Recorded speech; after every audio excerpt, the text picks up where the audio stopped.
안녕하세요.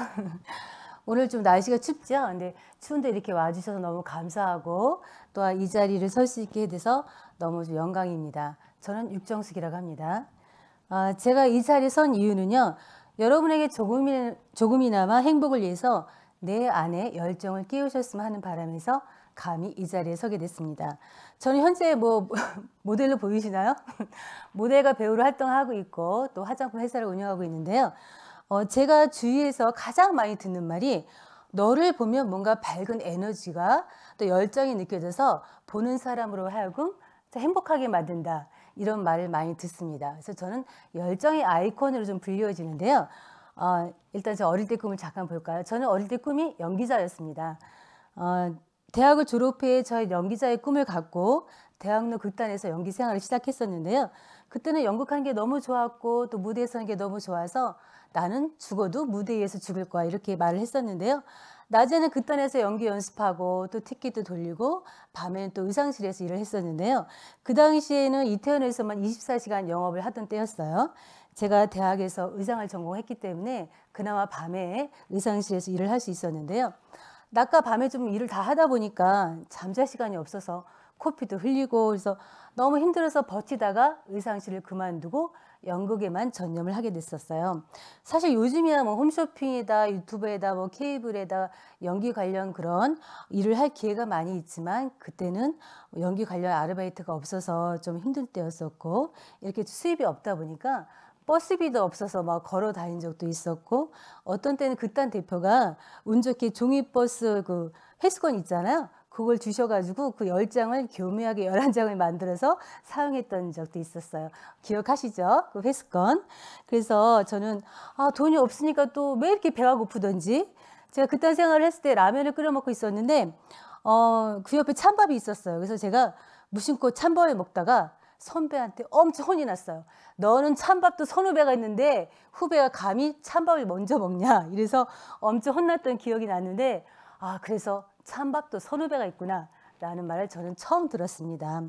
그렇게 어렵게 그딴 생활을 했지만 저는 끝내는 생활고를 좀 이기지 못해서 연기를 포기하고 직장생활을 이제 디자이너로 시작을 하게 됐습니다. 직장생활을 하면서 월급을 받으니까 조금은 생활이 좀 나아진 생활이었지만 제 마음은 연기에 대한 갈증과 갈망이 좀 컸었던 때였던 것 같아요. 그래서 한동안 연극도 안 봤던 기억이 나는데 연극을 보면 다시 연극을 하고 싶어서 연극을 안 본 건데요. 전 다음에 다시 태어나면 뮤지컬 배우로 태어날 거야 라는 생각을 하면서 늘 연기에 대한 열정을 가슴에 갖고 있던 도중에 한 10년 전에 우연히 2010년 3월에 에이전시에서 여러분 싸이월드 아시죠? 그 싸이월드에 제 사진을 보고 모델 제의가 들어왔어요. 그래서 그 참전화장품 동안 모델로 이제 시작을 해서 지금껏 모델과 연기자 생활을 하고 있습니다. 그때 제가 생각한 것이 마음속에 나의 포기하지 않은 열정이 나의 꿈을 이루어지게 해주었다는 생각을 하게 됐습니다. 그래서 지금은 정말 감사하고 행복하게 모델과 연기자 생활을 하고 있는데요. 또 몇 년 전에는 프로는 아니지만 시니어 극단을 만들어서 대학로에서 연극 3편을 올리기도 했었는데요. 그때도 저와 같은 꿈을 가진 동생과 언니들과 함께 재미있고 보람있게 무대를 올렸던 기억이 납니다. 저의 열정과 갈망이 또 대학로 무대에 다시 서게 만들었던 것 같습니다. 두 번째가 또 한 번의 도전, 패션 모델. 제가 또 몇 년 전에 우연히 그 여의도 국회의사당에서 패션쇼 무대를 서게 되었는데요. 그때 당시 제가 빨간 드레스와 그 궁중 한복을 입고 생전 처음 런웨이를 걸으면서 패션쇼를 하게 되었어요. 사실 우리 여자들이 드레스 입을 기회가 없잖아요. 그 결혼식 때를 제외하고는. 저 또한 그 드레스 입는 것도 너무 좋았고 또 우아하고 멋있는 그 궁중 한복을 입는 것도 너무 기분이 좋았었는데요. 음악을 들으면서 걷는데 그 기분이 또 어찌나 짜릿하고 흥분되든지 이 연기나 모델과는 또 다른 느낌이었어요. 사실 저는 그 무대를 마치고 저도 모르게 눈물을 흘렸습니다. 왜 그랬는지 모르겠으나 그 감동은 또 연기하고 모델과는 또 다른 느낌이었어요. 저는 그 무대의 흥분과 짜릿함을 또 잊지 못해서 내친 김에 모델학과에 입학해서 지금 4학년이 되었습니다. 편입도 안 돼서 4년을 어떻게 보내 했는데 벌써 4학년이 된 거 보면 정말 세월이 빠르다는 생각이 들어요. 아쉬운 건 제가 이제 무대에 서고 싶어서 학교에 들어갔는데 코로나로 인해서 많은 무대에 서지 못한 것이 정말 아쉬운 생각이 듭니다. 사실 제가 초등학교 때 그 TV에서 패션쇼를 하는 걸 봤어요, 모델들이. 근데 워킹하는 거를 보고 저도 모르게 막 가슴이 쿵쾅쿵쾅 뛰었던 기억이 납니다. 물론 키가 좀 작아서 패션 모델 꿈을 접었지만 제가 고등학교 때 개교 기념일 때 패션쇼를 제가 콘티를 짜서 진행했던 적이 있었거든요.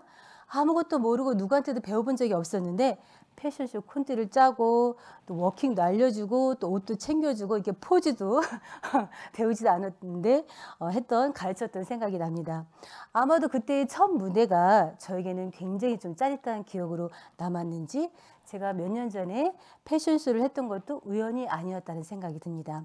지금도 기회가 생기면 무대에 서곤 하는데 이 나이에 사실 이쁜 드레스하고 또 한복을 입고 쇼를 하는 것이 쉬운 일이 아니라고 생각하시겠지만 누구나 열정과 관심이 있다면 가능하다고 생각을 합니다. 모델학과에 다닌 탓에 뭐 걸음걸이 등 좀 자세도 좀 많이 좋아졌고요. 조금 더 몸매 관리와 건강 관리에 신경 쓰다 보니까 저한테는 좀 많은 도움이 되는 것 같습니다.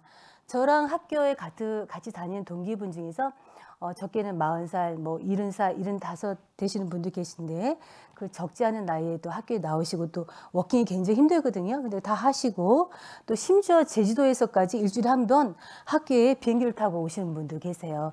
정말 대단한 열정 아닌가요? 그분들 모두 이렇게 하시는 말씀이 학교에 다니는 게 너무 행복하다고 말씀을 하세요. 그중에는 뭐 어릴 때 패션 모델이 꿈이었던 분도 계시고 또 건강을 위해서 나오신 분도 계시고 또 이제 시니어 모델이 되고자 하시는 분이 또 계시기도 해요. 사실 이렇게 모델 워킹을 하다 보면 이 걷는 게 사실 아무것도 아닌 것 같잖아요. 그렇지만 운동도 많이 되고 자세도 좋아지고 또 즐거운 음악을 들으니까 기분도 너무 좋아지고 그분들 다 이렇게 처음 입학하실 때보다 너무너무 많이 달라지셨어요. 많이 날씬해지시고 또 무엇보다 행복해 하시는 게 정말 눈에 보입니다. 이번 학기만 끝나면 저도 이제 워킹 지도자 자격증이 나오거든요. 현재 제가 강남구청에 재능 기부를 해서 모델학과 개설을 해놓은 상태니까 관심 있으신 분은 연락 주시기 바랍니다. 여러분도 멋있는 모델이 되실 수 있습니다. 세 번째가요. 부자가 되려면 부자 옆에 있으라는 말이 있듯이 행복해지려면 행복 지수가 높은 사람 옆에 있어라. 아마 이 말은 너무도 많이 들어보셨을 거라 생각이 드는데요. 곁에 부자 친구가 있으신가요? 곁에 있는 친구가 행복을 잘 느끼는 친구이신가요? 그런 친구를 갖고 계신가요? 부자가 되려면 부자 옆에 있어야 하지만 사실 그 부자가 너무 부자이면 옆에 가기 힘들죠. 그렇지만 행복을 잘 느끼는 사람의 곁에 두기가 부자보다 쉬우니까 사람도 항상 만날 때는 항상 밝고 에너지가 좋은 사람과 만나면 좋을 것 같아요. 저도 어릴 때 여러 분류의 사람을 만나면서 뭐 삶이 힘든 친구도 만나봤고 이제 그런 친구를 만나다 보니까 저의 에너지가 좀 많이 뺏기고 또 친구가 어렵거나 힘든 일이 생기면 제가 또 유난히 또 감성적이라 그런지 감정이입이 돼서 같이 울기도 하고 너무 힘들었던 적이 있었어요. 그래서 근데 어느 순간 나이가 들면서 그런 친구를 좀 멀리하게 되었던 것 같아요. 나이가 들면서 그런 친구를 케어를 하는 것이 좀 감당하기 힘들었고 또 정신적으로나 육체적으로나 좀 버거워서 요즘은 좀 행복하고 긍정적인 친구를 좀 만나려고 노력을 하고 있고 저 또한 제가 만난 모든 사람들에게 밝은 에너지를 주려고 노력을 합니다. 네 번째가 내 안의 열정으로 끊임없이 공부하고 재능 기부하라. 이제 저희 화장품 회사가 중국에 지사가 있었는데요. 이제 중국 직원이 이제 영국 유학을 갔다 온 친구라서 영어를 너무 잘했어요. 그래서 사실 저는 이제 많은 대화를 하고 싶었는데 영어로 대화가 안 돼서 자존심도 상하고 속상해서 영어를 정말 잘하고 싶다는 생각에 제가 방송대 영문학과 편입을 하게 됩니다. 사실 뭐 학원도 다닐 수 있지만 학원을 다닌 것보다 학교를 선택한 것이 학교에 가면 시험을 보잖아요. 그럼 단어 하나라도 더 외울 수 있으니까 그런 마음에서 제가 학교를 들어가게 됐어요. 졸업한 지 한 10년 정도 된 것 같은데 그때부터 토요일마다 제가 몇 명의 스터디를 해요. 영어 스터디를. 처음에는 외국인을 만나면 입도 뻥끗 못하고 도망가는데 지금은 조금은 소통을 할 수 있을 정도로 되었어요. 스터디 할 당시에 저희에게 영어를 가르치던 선생님도 굉장히 나이가 많으셨어요. 한 80 정도 넘으셨는데 저희에게 영어 재능 기부를 해주신 거죠. 그 선생님 말씀이 배움에서 그칠 게 아니라 누구든지 가르치라는 말씀을 늘 하셔서 몇 년 전에 제가 강남구청에 영어 재능 기부 신청을 해서 현재는 강남 장애인 복지관에서 작년부터 재능 기부로 영어를 가르치고 있는데요. 오늘 오전에도 수업을 하고 왔어요. 물론 제가 실력이 좋아서는 절대 아니고요. 가르치게 되면 제가 더 공부를 하게 되니까 사실은 저한테 더 좋은 기회였죠. 제가 별 실력은 없으나 그 복지관의 어르신하고 공부하면서 저 또한 행복감을 느낍니다. 그중에서 뭐 70은 넘으신 분도 계시고 또 몸이 아프신 분도 계시고 알파벳도 몰라 처음부터 이제 ABC부터 배우신 분도 계신데 그분들의 초롱초롱한 눈빛과 열정을 보면 제가 저를 더 열심히 살게 해주신 그분들에게 제가 더 감사의 말씀을 드리고 싶습니다. 여기 계신 분들 중에서도 틀림없이 저보다 더 많은 재능을 가지고 계신 분이 계실 거라 생각합니다. 나만 알고 있는 것에 그치는 것이 아니라 더 많은 사람들에게 여러분의 재능 나눔 해주시면 본인이 더 행복해지지 않을까 생각을 합니다.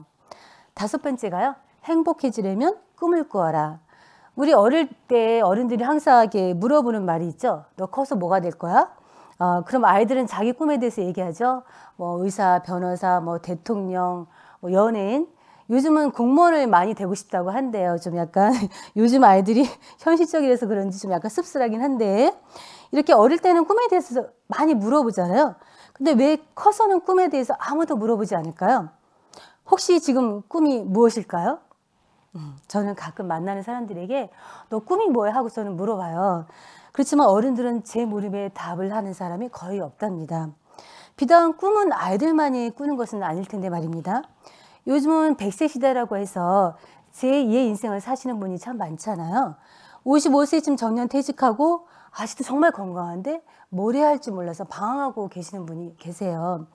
저는 40대부터 제2의 인생을 준비하라고 말합니다.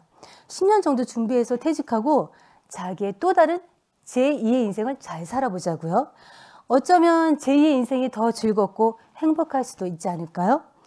젊은 날에 치열하게 살아와서 미처 즐기지 못한 것들, 제2의 인생에선 좀 더 느긋하게 자기가 좋아하는 일을 하면서 행복하게 살 수 있지 않을까 싶습니다.